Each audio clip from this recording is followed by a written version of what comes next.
Ibnu Qayyim rahimahullah Al-Jauzi mengangkat kisah tentang Abi Qudamah, ya. Seseorang yang disebutkan namanya oleh beliau. Sudah pernah saya sebutkan cerita ini belum? Selalu belum, ya.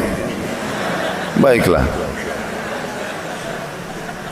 Abi Qudamah, kata Ibnu Jauzi, adalah seseorang yang suka berjihad. Di zaman dulu, zaman tabi'in, suka berjihad, berperang. Dan dia selalu memotivasi orang untuk berjihad. Ditanya di salah satu masjid itu, dia lagi pulang dari jihad, pengalaman apa yang paling berkesan bagi anda di kancah peperangan jihad? Dia bilang, kisah seorang anak muda yang bertemu bidadari. Maka orang tanya, seperti apa ceritanya? Dia bilang, satu waktu saya pulang ke negeri saya, di kotanya.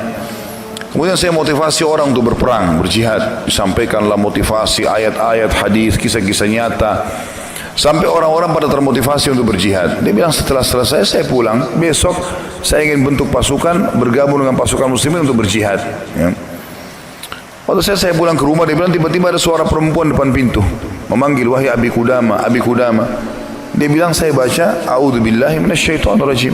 Jangan sampai ini godaan syaitan. Perempuan malam-malam memanggil-manggil depan rumah, ya. Dia enggak bilang, saya enggak mau buka pintu. Terdengar lagi suara kedua kali, Abi Qudamah, Abi Qudamah, buka pintu. Suara perempuan. Dia bilang, a'udzubillahi minasyaitonirrajim.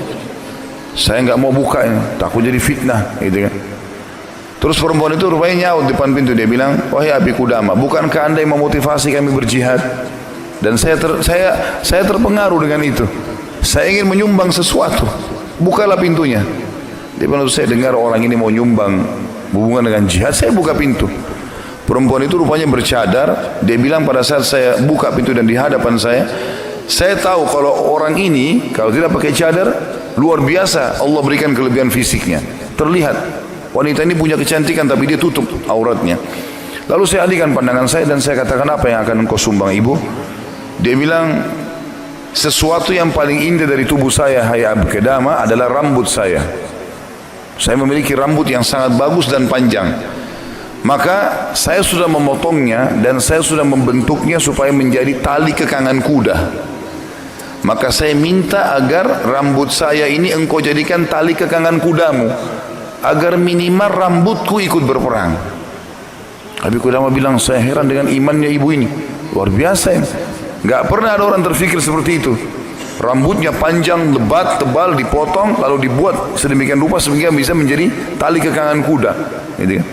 Pakailah ini Abi Qudamah. Abi Qudamah bilang, baiklah, diambil. Pada saat sudah diambil, Abi Qudamah mau tutup itu, dia bilang, sebentar, masih ada satu lagi Abi Qudamah. Dia bilang apa? Suami saya mati syahid, dan semoga Allah terima, semoga juga kami disatukan di surga. Dan dia mewariskan seorang anak laki-laki yang mirip seperti dia, maksudnya keimanannya, kefisiknya, segala macam. Saya harap anda tidak menolak anak saya besok ikut berjihad. Kata Abi Qudamah, baiklah. Tutup pintu. Besok pagi habis sholat subuh, habis syuruk, menjelang duha, berkumpullah orang-orang yang mau ikut jihad untuk bergabung dengan pasukan muslimin. Setelah Abi Qudamah bilang, saya motivasi mereka, datanglah seseorang dari belakang saya berteriak, Abi Qudamah, Abi Qudamah. Suara seorang laki-laki. Dia bilang, saya balik ke belakang. Waktu saya balik, saya seperti melihat matahari.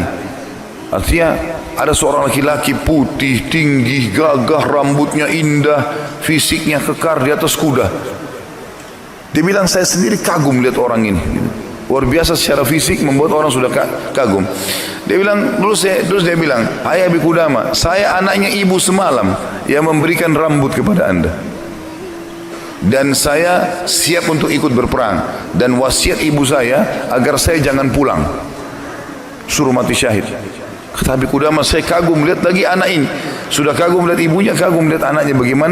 Bagaimana keyakinan mereka berdua tentang janji Allah. Dan hidupnya di situ sudah. Lingkup hidupnya itu adalah yang dijanjikan oleh Allah dan Rasulnya. Udah, Allah bilang dapat ini, ya sudah, dia yakinkan iya. Sholat dapat ini, puasa dapat ini, jihad dapat ini. Yakin, tidak ada keraguan. Hidupnya terbentuk di situ. Itu yang dijalani sama dia. Dia yakin meninggalkan juga dosa, ini adalah pintu yang baik. Kalau dia buat, dia akan jauh dari Allah. Maka dia berada di lingkup itu, kendaraan itulah. Kata Abi Qudamah, baiklah anak muda, kau masih muda, gitu kan? Saya akan letakkan kamu di bagian belakang pasukan. Anak muda itu diam.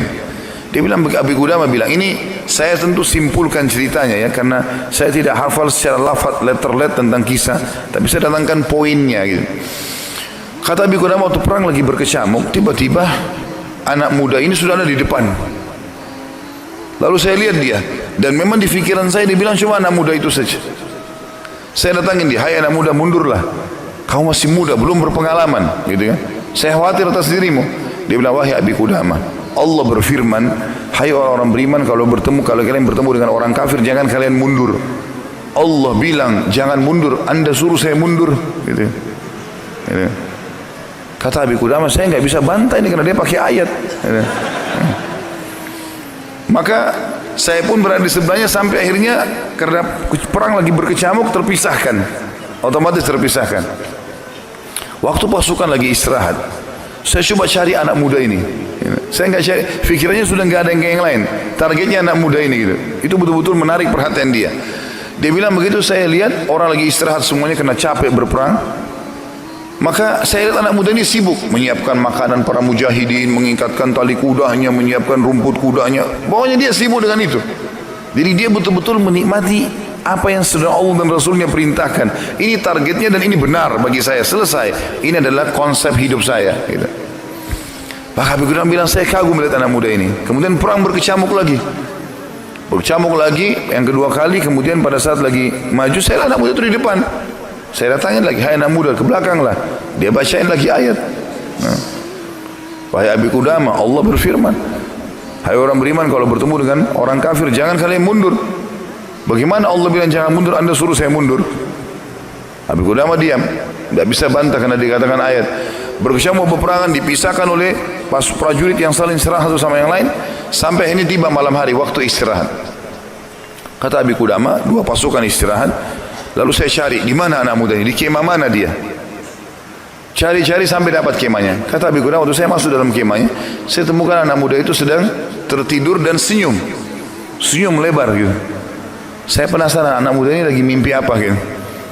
Dia bilang, saya tunggu sampai senyumnya sudah redah, kemudian saya tepuk, bangunkan, hai anak muda, bangunlah. Apa yang kau lihat dalam mimpimu? Kata anak muda ini, demi Allah wahai Abi Qudamah, saya melihat saya masuk ke surga.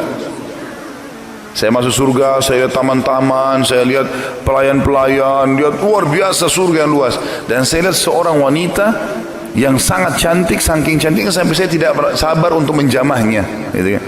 Lalu dia mengatakan, belum waktunya hai suamiku. Padahal sebenarnya anak muda ini belum menikah. Ya. Lalu dia bilang, engkau, perempuan itu bilang, engkau akan bertemu dengan aku besok siang. Kata anak muda itu, setelah itu Anda bangunkan saya. Dan saya berharap Allah membuat saya mati syahid besok. Untuk mendapatkan apa yang Allah janjikan. Yang jelas, kata Abi Qudamah, saya kagum. Artinya Abi Qudamah pun sekian tahun berjihad belum pernah mimpi seperti ini. Gitu kan? Besok pagi dia bilang berkecamuk lagi peperangan. Saya temukan anak muda itu di depan, terus dia menyerang musuh, gitu kan? Sampai akhirnya peperangan selesai dan sudah menang muslimin, korban banyak di musuh dan di orang muslim. Anak Abi Qudamah bilang, target saya mengejar mana? Cari anak muda ini. Terbunuhkah atau belum terbunuhkah? Dicari. Dia bilang, saya cari di jenazah prajurit muslim yang disusun, ternyata ada bergeletakan. Saya temukan ada anak muda itu penuh dengan darah. Gitu. Ya, tapi masih hidup. Dan dia lihat waktu saya datang dia dengan senyum mengatakan, Abi Qudamah kesinilah dalam kondisi lagi luka-luka ini berdarah-darah gitu ya. Kata Abi Qudamah, saya pun datang, apa beritamu hai anak muda? Dia bilang, hai Abi Qudamah, kalau kau pulang nanti ke kampung kita, ke negeri kita, sampaikan ke ibu saya salam dan bilang impian beliau sudah terkabulkan. Artinya saya akan menyusul ayah saya mati syahid. Lalu pesannya ini luar biasa. Dia bilang, wahai Abi Qudamah, apa kau ingat kisah tadi malam bidadari dalam mimpi saya? Kata Abi Qudamah, iya. Sekarang ada di sebelah saya, sedang senyum dan menunggu ruh saya keluar. Lalu dia akan membawa saya ke surga. Lalu kata Abi Qudamah, orang itu pun meninggal dunia dalam kondisi dia tersenyum, gitu kan? Maka Abi Qudamah bilang, saya menangis, gak bisa menahan melihat luar biasanya. Ibunya luar biasa, anak muda ini luar biasa, 17 tahun, punya kelebihan fisik yang mungkin tadi saya bilang, kebanyakan kita di Indonesia dihabiskan pada hal yang foya-foya, coba-coba kemaksiatan, ini semua omong kosong nih, dari syaitan, bukan begitu. Anak muda ini dididik oleh ibunya untuk targetnya surga. Bagaimana berperang mati syahid, seperti itulah. Kata Abi Qudamah, saya pun menguburnya. Waktu kami pulang ke negeri kami, target saya ke rumah ibunya, bukan ke rumah saya lagi. Orang semua pada pulang ke rumahnya, ketemu keluarganya. Dia bilang, saya cari ibunya anak muda itu. Begitu dapat rumahnya, saya ketuk pintu, dibuka. Ibu itu buka. Ibu itu begitu lihat saya tahu Abi Qudamah. Dia bilang, wahai Abi Qudamah, apa kau datang berbelasungkawa atau kau datang untuk membawa berita gembira? Kata ya Abi Qudamah, apa maksud anda ibu?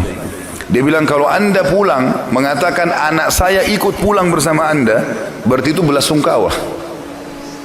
Saya nggak mau anak saya pulang, mau mati syahid. Tapi kalau anda bilang anak saya mati syahid, berarti itu berita gembira. Abi Qudamah bilang, saya nggak tahan menangis. Lalu saya mengatakan, ibu, berita gembira, Allah sudah kabulkan impianmu. Anakmu telah menyusul suamimu dan semoga Allah kabulkan. Ibu itu menangis, sujud syukur kepada Allah gara-gara berhasil anaknya menjalankan perintah Allah. Ini yang banyak luput dari kita nih.